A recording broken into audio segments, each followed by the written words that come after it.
شفا کے لیے قبروں کی خاک چٹاتے ہیں، یہ بابا کی بیری کے نیچے چادر بچھواتے ہیں اور سمجھتے ہیں بابا کی بیری کا پیر گرے گا تو بیٹا ہوگا، پتا گرے گا تو بیٹی ہوگی۔ میں پوچھتا ہوں تنکا گرے گا تو پھر کیا ہوگا؟ تنکا تو گر سکتا ہے، کوئی اوپر بیٹھا ہو تو پرندہ کاٹ کے تنکا پھینک سکتا ہے، مولوی صاحب پھر کیا ہوگا؟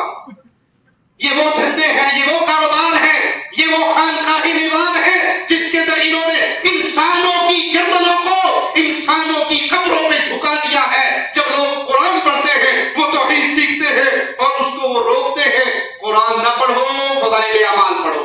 اور اگر آپ فضائل اعمال کو خود بھی پڑھیں، فضائل اعمال پہلا صفحہ کھولیں، تمہید لباشا، اس کو پڑھیں، آپ کو 10ویں یا 8ویں لائن پہ لکھا ہوا ملے گا کہ حضرت جی نے فضائل اعمال لکھی کب تھی۔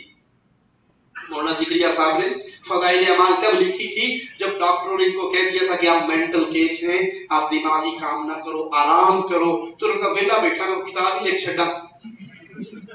اللہ کی کتاب، اللہ کا کلام جس میں ایک حرف تبدیل نہیں ہو سکتا، سال ہر سال گزر گئے، یہ قرآن اسی طرح محفوظ ہے اور قیامت تک یہ قرآن محفوظ رہے گا۔ اس سے ہٹا کر پاگلوں کی کتاب پہ لگاتے ہو قوم کو۔ اِنَّا لِلَّهِ وَإِنَّا إِلَيْهِ رَاجِعُونَ۔ قرآن کریم سے دوری کا ایک سبب ہمارا نظام تعلیم بھی ہے۔ انگریز تو چلے گئے ہمارے ملکوں کو چھوڑ کر، لیکن ہمارے ملکوں میں وہ نظام تعلیم مسلط کر کے گئے جس نظام تعلیم کے ذریعے اگر بندہ کافر نہیں بنتا تو مسلمان بھی کاٹواتی رہتا ہے۔ اس کے اندر سارا کچھ تو آئے گا لیکن اللہ کے دین کی کوئی بات، کوئی علم وہ نہیں آئے گا۔ قرآن حکیم کی کوئی تعلیم وہاں پر آپ کو نہیں ملے گی۔ دنیا کے فنون کا ماہر انسان بن سکتا ہے لیکن قرآن حکیم سے دور کا واسطہ نہیں ہوتا۔ قرآن حکیم سے دوری کی ایک وجہ، بچپن میں تو قرآن نہیں سیکھا، توجہ نہیں تھی یا ماں باپ کی توجہ نہیں تھی۔ اب جب بڑے ہو گئے، اب وہ بڑی عمر کی وجہ سے جھجکتے ہیں۔ یہ بات تو ٹھیک ہے، دل تو چاہتا ہے کہ قرآن سیکھوں، لیکن اب جس بھی مولوی صاحب کے پاس جاؤں گا یا قاری صاحب کے پاس جاؤں گا یا کسی سے کہوں گا قرآن سکھاؤ تو کتنی شرم والی بات ہے، میری چٹی بگی داڑھی ہوگی تو میں قرآن نہیں پڑھنا آتا۔ یہ شیطان کی سوچ ہے۔ یہ شیطان کی سوچ کے ذریعے آپ کو اللہ کے کلام سے، آپ کو عمر کے کسی حصے میں یہ توفیق مل جائے کہ آپ اللہ کی کتاب کو سیکھیں پڑھیں تو وہاں پر جھجکنے کی ضرورت نہیں ہے۔ آئیے مصطفیٰ علیہ السلام کا فرمان سنتے ہیں، صحیح مسلم کے اندر ہے۔ اللہ کے حبیب نے فرمایا قرآن مجید کی تلاوت میں مہارت رکھنے والا انسان قیامت کے دن لکھنے والے فرشتوں کے ہمراہ ہوگا۔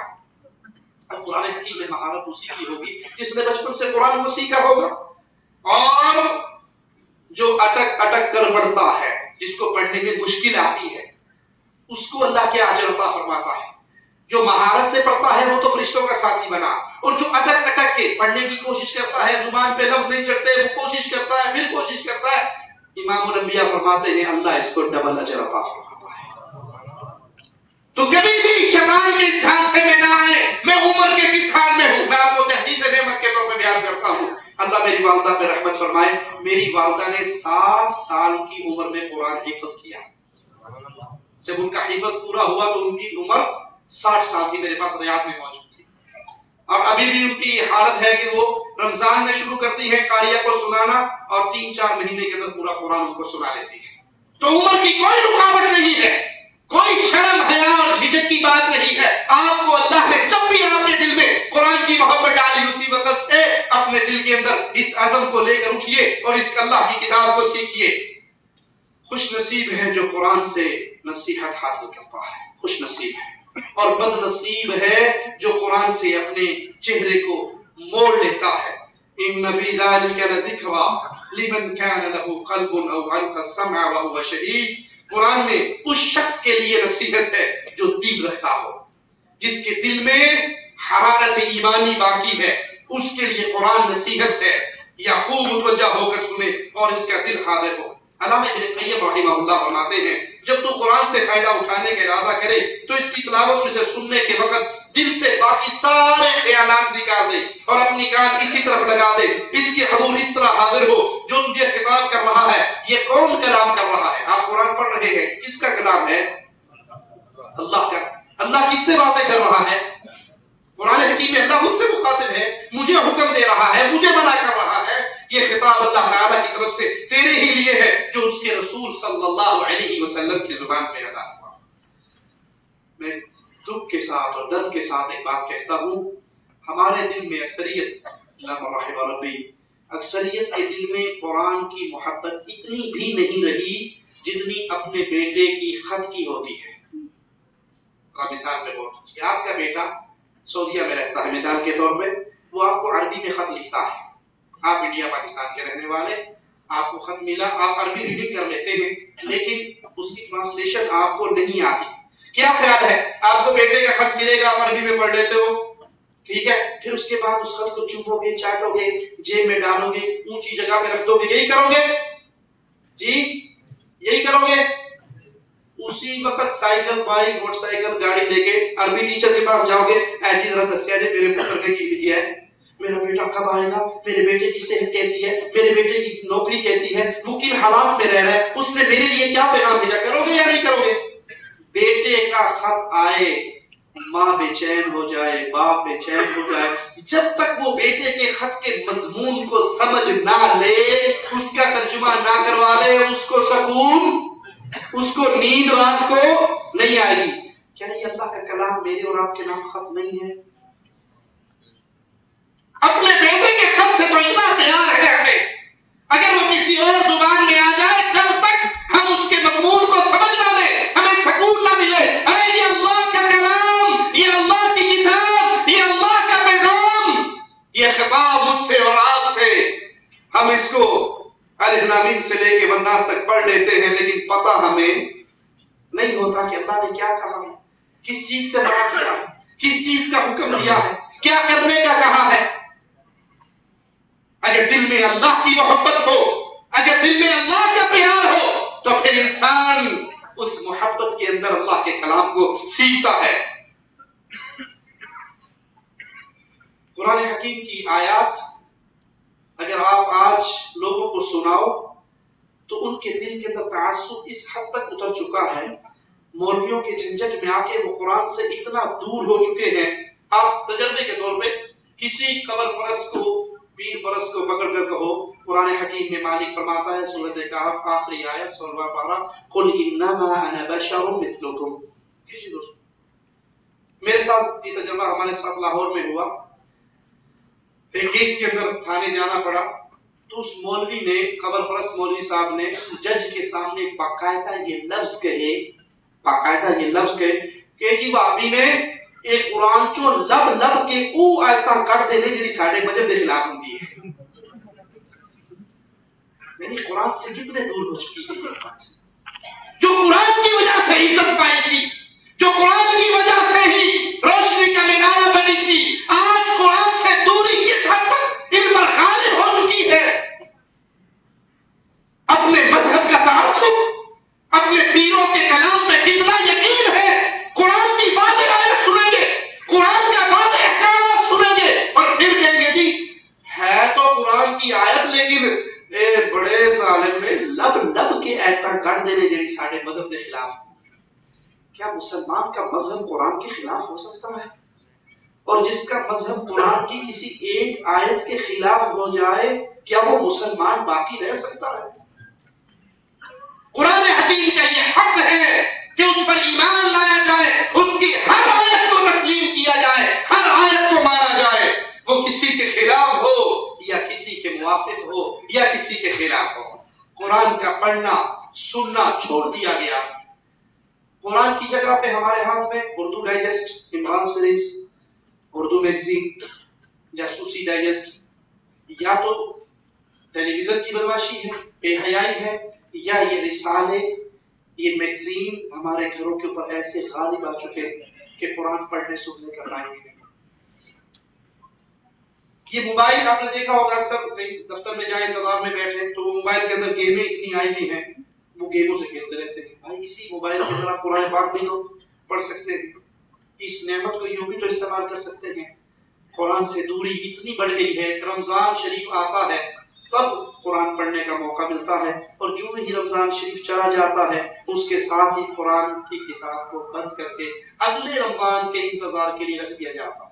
کتنا بد نصیب ہے وہ انسان، کتنا بد نصیب ہے وہ انسان جس کے دن اور رات گزر رہے ہیں، لیکن اس دن اور رات کے اندر اللہ کے کلام کی تلاوت کے لیے اس کے پاس ٹائم نہیں ہے۔ گانا سننے کا ٹائم ہے، گانا سننے کا ٹائم ہے، اور برا ہو علماء سو کا، وہ کہتے ہیں جی کوئی گل نہیں، قرآن سن لو یا صبح اٹھ کے قوالی سن لو، صبح برابر ہی ہے۔ کہیں تو ڈائجسٹ نے قرآن سے ہمیں دور کیا، کہیں گانوں نے قرآن سے دور کیا، اور کہیں مولویوں کے انفساد نے دور کیا کہ قوالی جو ہے نا بس وہ قرآن کا ہی مغز ہوتا ہے، وہ فارسی کا قرآن ہوتا ہے، کوئی بات نہیں، آپ وہ بھی سن لو گے تو ثواب آپ کو اتنا ہی ملے گا۔ قرآن کے اندر غور و فکر چھوڑ دیا گیا۔ جب قرآن سے محبت ختم ہو گئی، قرآن تو کوئی پیار سے پڑھے گا تبھی اس میں غور کرے گا نا۔ جب قرآن پڑھنے میں ہمارے دل میں پیار باقی نہیں رہے گا، ادب باقی نہیں رہے گا، محبت باقی نہیں رہے گی، تو پھر اس کے اندر غور و فکر، جب قرآن کے خاص مقصد کے لیے پڑھنا، اس آیت کو اتنی دفعہ پڑھ لو تو فلاں مقصد حل ہو جاتا ہے۔ آپ نے اکثر دیکھا ہوگا مختلف کمپنیوں کے جو ہمارے ملکوں میں قرآن چھپے ہوئے رہتے ہیں تو اس کے شروع میں تعویذ کرنے پورے 2-3 صفحے رہتے ہیں، فلاں بیماری ہو، حمل نہ ٹھہر رہا ہو تو یہ آیت پڑھ لو، فلاں نہ ہو رہا ہو تو یہ آیت پڑھ لو، فلاں نہ ہو رہا ہو تو یہ آیت پڑھ لو۔ مقصود قرآن سے ہدایت لینا نہیں رہا، بلکہ مقصود کیا رہا کہ قرآن کو تعویذ گنڈے کے کاروبار کے لیے نعوذ باللہ کتاب قرار دے دیا، قرآن پہ عمل چھوڑ دیا، اور بھول گئے کہ قرآن پہ عمل نہ کرنے والوں کے لیے کتنا شدید عذاب ہے۔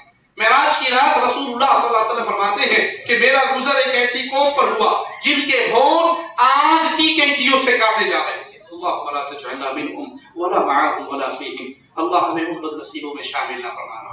ان کے ہونٹ آگ کی کینچیوں سے کاٹے جا رہے، اور پھر وہ صحیح سالم ہو جاتے، پھر دوبارہ کاٹے جاتے۔ میں نے جبرائیل سے پوچھا یہ کون لوگ ہیں؟ جبرائیل نے بتایا یہ آپ کی امت کے وہ خطیب ہیں جو دوسروں کو تو واعظ کرتے تھے، خود عمل نہیں کرتے تھے۔ قرآن حکیم کی آیات کو سن کر اس پہ عمل نہ کرنا وہ فساد ہے، وہ مصیبت ہے جس کا عذاب قیامت کے دن بہت بڑا عذاب ہے۔ اللہ کی کتاب پڑھے، اس سے محبت کرے اور اس پہ عمل کرے۔ اگر اس سے عمل کا دامن ختم ہو گیا، آیات کو سن کر ہم نے عمل نہ کیا، بیان کر کے عمل نہ کیا، تو بہت شدید وعید ہے۔ افسوس آج قرآن کے مطابق فیصلے بھی، قرآن ایک فیصلے کی کتاب تھی ہمارے لیے، ہر مشکل کا حل اللہ کی اس کتاب کے اندر موجود ہے، ہر مسئلے کا علاج اللہ کی اس کتاب کے اندر موجود ہے۔ اور ہمارے ہاں فیصلے قرآن سے ہٹ کر باقاعدہ اسمبلیوں کا نام کیا ہوتا ہے؟ قانون ساز ادارہ، قانون ساز۔ کچھ لوگ بیٹھتے ہیں وہ قانون پاس کرتے ہیں، اکثریت جو قانون پاس کر دیتی ہے عدالت اس قانون کے مطابق فیصلہ کرتی ہے، انتظامیہ اس قانون کو نافذ کرتی ہے۔ قانون تو ہمارے پاس آ گیا تھا، مقصود تو صرف اس قرآن کو نافذ کرنا تھا، لیکن ہم نے قرآن کو چھوڑ دیا، قرآن کی تعلیمات کو چھوڑ دیا، قرآن کے احکامات کو چھوڑ دیا، بلکہ اب خود ساختہ انسانی گروہ بیٹھتا ہے اور وہ فیصلہ کرتا ہے، اور وہ فیصلے پھر عدالت کے ذریعے قانون بن جاتے ہیں اور پولیس اور فوج ان فیصلوں کو نافذ کرتا ہے۔ کیا یہ اللہ کی کتاب کے ساتھ مذاق نہیں ہے؟ کیا یہ اللہ کی کتاب کے ساتھ مذاق نہیں ہے کہ اللہ کے قانون کے ہوتے ہوئے انسانوں کا ایک گروہ بیٹھ کر اس قرآن کے خلاف قانون بنائے؟ کتنے بد نصیب ہے وہ انسان۔ ایک موبائل خریدتے ہیں تو موبائل کے ساتھ کمپنی کی طرف سے بک ملتی ہے نا، وہ موبائل کو اس ڈائری کے مطابق آپریٹ کرتے ہیں، اور اگر اس کے خلاف آپریٹ کرتے ہیں اور موبائل خراب ہو جائے تو کمپنی والے واپس، کہ آپ کو ہدایات دی گئی تھی، آپ نے مجھے آپ کی ہدایت ہے، ہم نے نئی ہدایت اپنے پاس سے بنائی، تو کمپنی نہیں مانے گی نا۔ مجھے اور آپ کو اللہ نے ہم سب کو پیدا کیا، اس کائنات کو پیدا کیا، تو اس کائنات کا قانون کس نے بھیجا؟ قرآن کی صورت میں۔ ہم نے اللہ کے اتارے ہوئے قانون کو چھوڑ کر قومی اسمبلی کے اندر بیٹھے ہوئے ایک گروہ کو یہ اختیار دے دیا کہ 2/3 اکثریت سے جو چاہے قانون پاس کر لو۔ اسی لیے سود کے بارے میں پارلیمنٹ کا فیصلہ نہیں ہے کہ سود حرام ہے، یہ پارلیمنٹ کا فیصلہ، قرآن کا فیصلہ تو ہے بس سود حرام ہے، پارلیمنٹ کا فیصلہ نہیں ہے۔ اور جب کیس سپریم کورٹ میں گیا، قاضی صاحب نے بیان دیا سود قرآن میں حرام ہے، پارلیمنٹ کے فیصلے کے مطابق حرام، اس پہ بھی قانون سازی نہیں ہوئی۔ ارے اللہ کے قانون کے آنے کے بعد کیا پھر کسی اور کے اندر یہ اختیار مانا جائے گا کہ وہ فیصلہ کرے؟ کیا اللہ کی کتاب محتاج ہے کہ وہ انسانوں کے پینل کے سامنے پیش کی جائے اور انسان اس کو پاس کرے؟ انسان پاس کریں گے تو قرآن قانون بنے گا، اور انسان پاس نہیں کریں گے تو قرآن قانون نہیں بنے گا۔ نہ عبادات میں قرآن ہمارے اندر غالب رہا، نہ فیصلوں میں قرآن غالب رہا، نہ گھروں میں قرآن غالب رہا، نہ ماحول میں قرآن غالب رہا۔ جانتے ہیں قرآن کا فیصلہ کیا ہے، لیکن کہتے ہیں 73 کے آئین کا یہ فیصلہ نہیں ہے۔ یہاں پہ اتھارٹی 73 کے آئین کو حاصل ہے، پارلیمنٹ کے فیصلوں کو حاصل ہے، رب کے قرآن کو حاصل۔ انا للہ و انا الیہ راجعون۔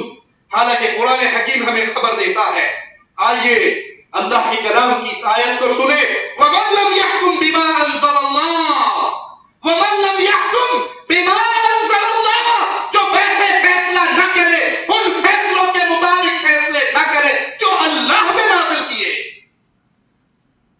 جو اللہ کے نازل کردہ احکامات کے مطابق فیصلے نہیں کرتا، فَأُولَٰئِكَ هُمُ الْكَافِرُونَ، یہ کافر ہے، مسلمان نہیں ہے۔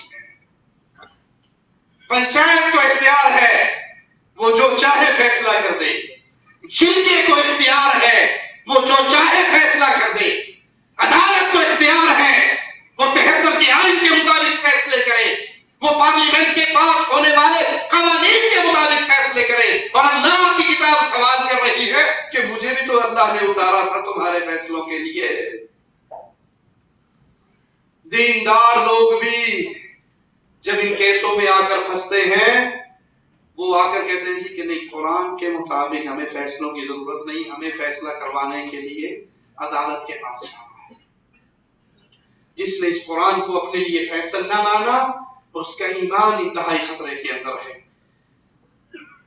آج تو قرآن کے خلاف کھلم کھلا زبانیں کھلتی ہیں، کہتے ہیں جی یہ جو سزائیں آپ دیتے ہیں، یہ زانی کو، شادی شدہ زانی کو سنسار کرنا، یہ چور کے ہاتھ کاٹنا، یہ ظالمانہ سزائیں ہیں، یہ غیر انسانی سزائیں ہیں، یہ وحشیانہ سزائیں ہیں۔ انا للہ و انا الیہ راجعون۔ تم اللہ کو بتانا چاہتے ہو، تم اللہ کو بتانا چاہتے ہو کہ اللہ تیری نازل کردہ سزائیں انسانی سزائیں نہیں ہیں۔ کفر کے یہ جملے بڑوں بڑوں کی زبان سے ادا ہوتے ہیں۔ ایک ظالم نے تو کہا کہ اگر میں قرآن کی ان حدود پہ عمل کروں تو پوری قوم کے ہاتھ کاٹنے پڑیں گے۔ یعنی تم اللہ کو یہ پیغام دے رہے ہو کہ اس دور کے اندر قرآن نافذ نہیں ہو سکتا، قرآن کے یہ احکامات نافذ نہیں ہو سکتے۔ والذین کفروا فتعسا لهم واضل اعمالهم، وہ لوگ جنہوں نے کفر کیا ان کے لیے ہلاکت ہے، اور اللہ تعالیٰ نے ان کے اعمال کو ضائع کر دیا۔ ذلک بانہم کرہوا ما انزل اللہ، ما انزل اللہ، ان کے اعمال برباد کیوں ہوئے، یہ ہلاک کیوں ہوئے؟ کیونکہ انہوں نے نفرت کی اس چیز سے جو اللہ نے نازل کی۔ رجم کی سزا اللہ کی طرف سے نازل کرتا ہے، چور کے ہاتھ کاٹنا اللہ کی طرف سے نازل کرتا ہے۔ قرآن سے دوری کا یہ حال ہے کہ نہ تو قرآن کو مانتے ہیں ادب و احترام کے ساتھ، بلکہ قرآن کی بیان کردہ سزاؤں کو مذاق کا نشانہ بنایا جاتا ہے۔ یہ نفرت کرتے ہیں اس چیز سے جو اللہ نے نازل کی۔ فَأَحْبَطَ أَعْمَالَهُمْ، اللہ ان کی زندگی بھر کے اعمال کو برباد کر دیتا ہے۔ جو اللہ کے کلام سے نفرت کرے، جو اللہ کی کتاب کے احکامات سے نفرت کرے، ان کے لیے دنیا کے اندر بھی ہلاکت اور آخرت کے اندر بھی ہلاکت۔ آج کھلم کھلا مذاق اڑایا جاتا ہے قرآن پاک کی حدود کا، ان سزاؤں کا، ان احکامات کا۔ میڈیا پر آ کر، ٹیلی ویژن پر آ کر باقاعدہ اعلان کرتے ہیں یہ وحشیانہ سزائیں، یہ غیر انسانی سزائیں، یہ اس دور کے اندر نافذ نہیں ہو سکتی۔ نعوذ باللہ ثم نعوذ باللہ۔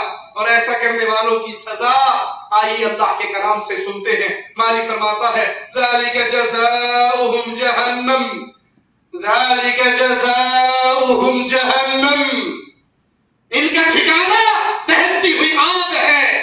آج تو دنیا کے 4 دنوں میں تمہیں کوئی مقام اور مرتبہ دنیا کے اندر ملا ہوا جو چاہے اپنی زبان سے بک دو، لیکن سنو قرآن کی آیات کا مذاق اڑانے والے، قرآن کے احکامات کا مذاق اڑانے والے، ان کا ٹھکانہ جہنم ہے۔ بما کفروا واتخذوا آیاتی ورسلی ہزوا، ان کو جہنم کیوں ملے گی؟ یہ جہنم کی آگ میں کیوں چلیں گے؟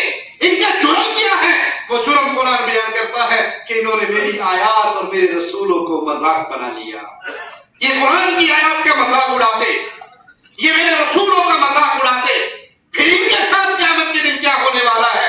وَقِيلَ الْيَوْمَ نَنْسَاكُمْ كَمَا نَسِيتُمْ لِقَاءَ يَوْمِكُمْ هَذَا وَمَأْوَاكُمُ النَّارُ وَمَا لَكُمْ مِن نَاصِرِينَ، اور ان سے کہا جائے گا آج تمہیں ایسے ہی بھلا دیا جائے گا جیسے تم نے دنیا میں رہتے ہوئے آج کی ملاقات کو بھلا دیا تھا، تمہارا ٹھکانہ جہنم ہے اور کوئی بھی تمہارا مددگار نہیں ہے۔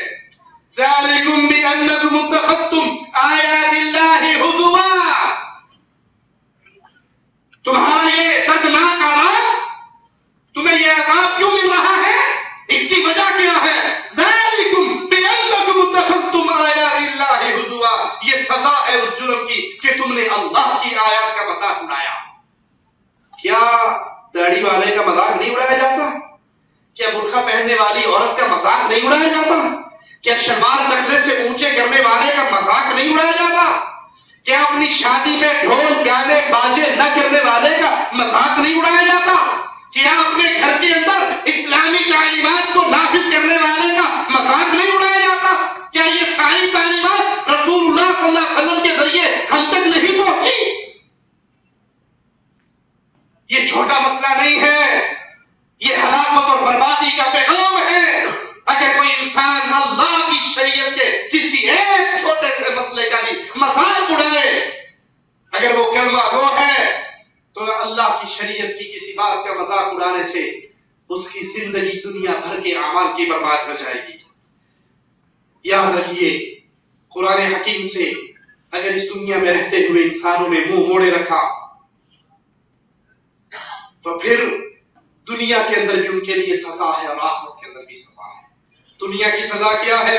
وَمَنْ أَعْرَضَ عَنْ ذِكْرِي، جو اللہ کے ذکر سے اپنا منہ موڑ لے، جس کے گھر کے اندر گانے باجے کی آواز تو آئے، رب کے کلام کی آواز نہ آئے، جس کے بچے گانے یاد کرے قرآن یاد نہ کرے، جس کے گھر میں اللہ کی کتاب نہ پڑھی جائے، نہ پڑھائی جائے، نہ سیکھی جائے، نہ سکھائی جائے، تو پھر فَإِنَّ لَهُ مَعِيشَةً ضَنْكًا، اس کی دنیا کی زندگی کو اللہ فرماتا ہے میں تنگ کر دیتا ہوں۔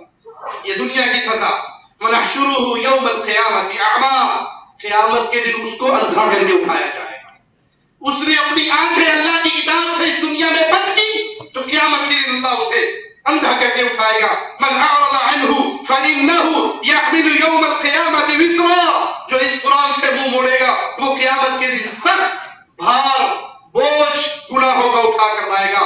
اور اس سے بڑھ کر بدنصیبی کیا ہے کہ قرآن سے منہ موڑنے والوں سے رسول اللہ صلی اللہ علیہ وسلم قیامت کے دن ناراض ہو کر اس کے خلاف مقدمہ کریں گے۔ آخری بات کہہ کے بات ختم کرتا ہوں۔ وقال الرسول، قیامت کا دن ہوگا، رسول رب کے دربار میں یہ سوال کریں گے۔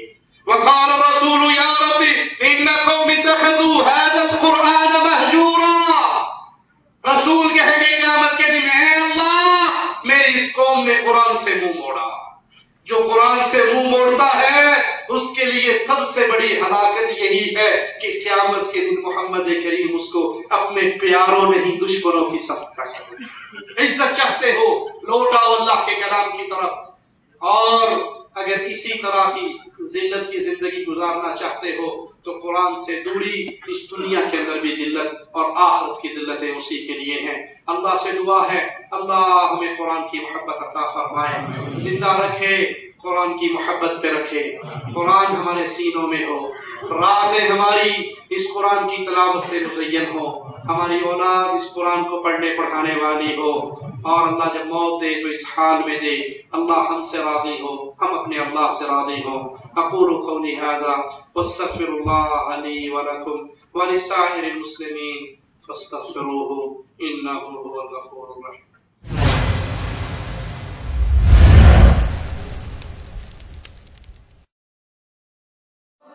الله أكبر